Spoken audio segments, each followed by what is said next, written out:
আজ মাঠ পাড়ে গিয়েছিলাম জাম্বুরা ভর্তা খেতে, কিন্তু সেখানে গিয়ে এমন এক ঘটনা ঘটলো যার ফলে জাম্বুরা ভর্তা খেতে গিয়ে পড়ে গেলাম মহাবিপদে। কি এমন হয়েছিল জানতে চাইলে ভিডিওটি সম্পূর্ণ দেখুন।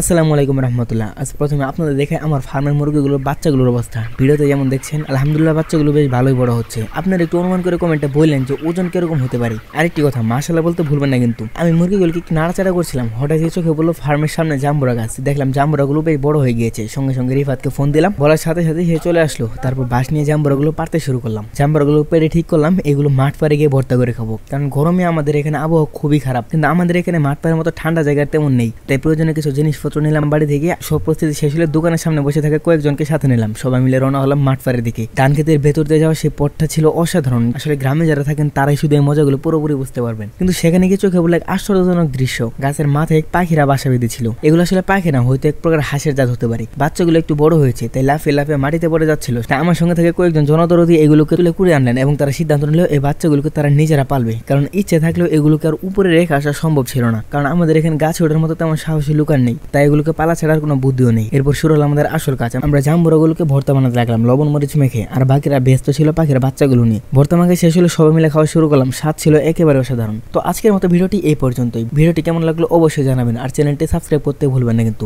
আল্লাহ হাফেজ।